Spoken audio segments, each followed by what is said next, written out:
So you should get a sense of how I draw Dredd now. It is always the helmet. Always start with the helmet, then the nose, and everything else comes out of that. So there's Dredd.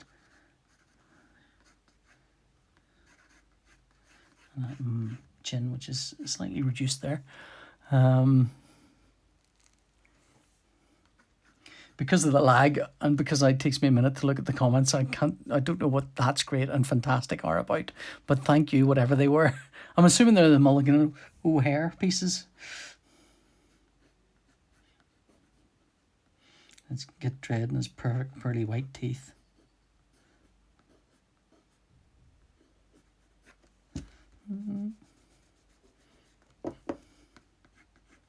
So, right, if you have been enjoying this and you'd like to see me do more of this kind of thing, just let me know.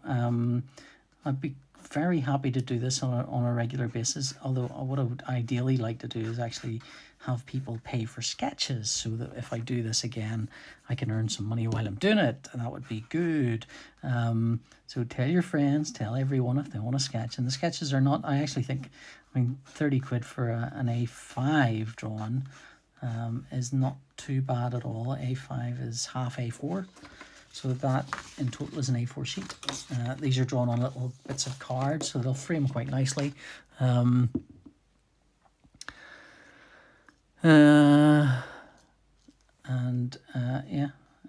So if you're after 1 or 2 or 3 or 4 birthday presents, those are all good. Christmas presents, those are good as well.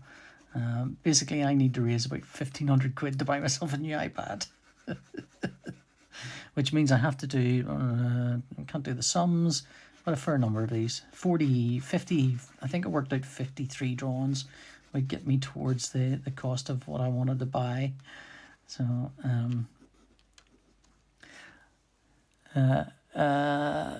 yes, well, yeah, the Vic and Bob sketch, I thought it was that.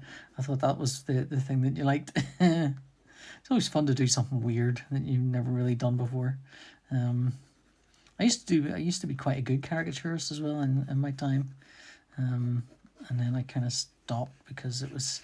I stopped because you discover that people think they want a caricature, and frequently they don't. What they really want is a flattering drawing of themselves. They do not want a caricature by any sense of any stretch of the imagination. Let's give him a little microphone. So he looks like he's saying something there. I don't know what he's saying. He's definitely very angry about it though. God, I love drawing Dredd. He's great.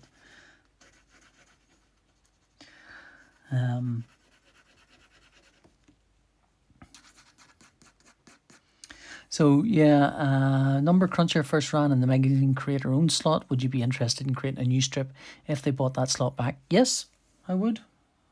They paid, I mean, it wasn't like huge amounts of money, and it was kind of obviously less than a regular 2000 AD money, and the big problem for a lot of us was, okay, you really needed to double dip on it and make sure that you had a publisher lined up that would kind of print it afterwards. That's what we'll do there. Well, it's raining on Dredd there. Weather control.